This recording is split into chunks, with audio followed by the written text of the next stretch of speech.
বাংলাদেশের অভ্যন্তরীণ বিষয়ে ভারতকে নাক না গলানোর আহ্বান জানিয়েছেন পররাষ্ট্র সচিব জসিমউদ্দিন।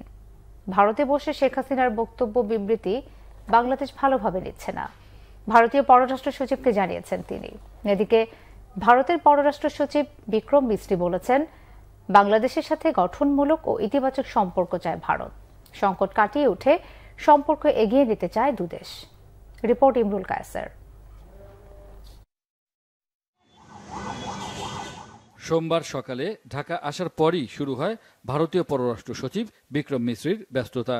সকালেই রাষ্ট্রীয় অতিথি ভবন পদ্মায় বসেন বাংলাদেশের পররাষ্ট্র সচিব জসিমউদ্দিনের সঙ্গে। বৈঠক চলে দুপুর পর্যন্ত। এরপর পররাষ্ট্র উপদেষ্টা তৌহিদ হোসেনের সঙ্গে পররাষ্ট্র মন্ত্রণালয়ে সৌজন্য সাক্ষাৎ করেন মিশ্রি। পরে কথা বলেন সাংবাদিকদের সঙ্গে। কোনো প্রশ্ন না নিয়ে বলেন, সাম্প্রতিক বিষয়, ব্যবসা বাণিজ্য, জ্বালানি, ভিসা সেবা সহ বিভিন্ন বিষয়ে আলোচনা হয়েছে। অন্তর্বর্তী সরকারের সঙ্গে ঘনিষ্ঠভাবে কাজ করার কথাও জানান Vikram Misri. We also had the opportunity to discuss certain recent developments and issues, and I conveyed our concerns, including those related to the safety and welfare of minorities. We also discussed some regrettable incidents of attacks on cultural, religious, and diplomatic properties. We expect overall a constructive approach on all these issues by the Bangladesh authorities, and we look forward to moving the relationship forward in a positive, forward-looking and constructive direction.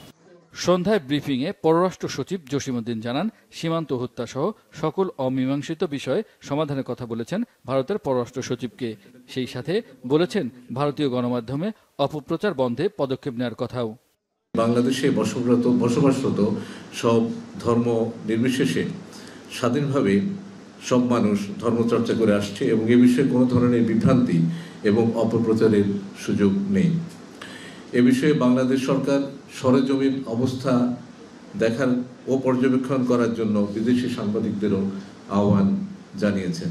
সেই সাথে আমরা এও বলেছি যে এটি আমাদের অভ্যন্তরীণ বিষয় এবং আমাদের অভ্যন্তরীণ বিষয়ে অন্য দেশের মন্তব্য সমীচীন নয়। আমি ভারতের পররাষ্ট্র সচিবকেও স্মরণ করিয়ে দিয়েছি যে বাংলাদেশ অন্য দেশের অভ্যন্তরীণ বিষয়ে মন্তব্য করা থেকে বিরত থাকে এবং অন্যান্য দেশেরও একই ধরনের শ্রদ্ধাবোধ আমাদের প্রতি দেখানো উচিত।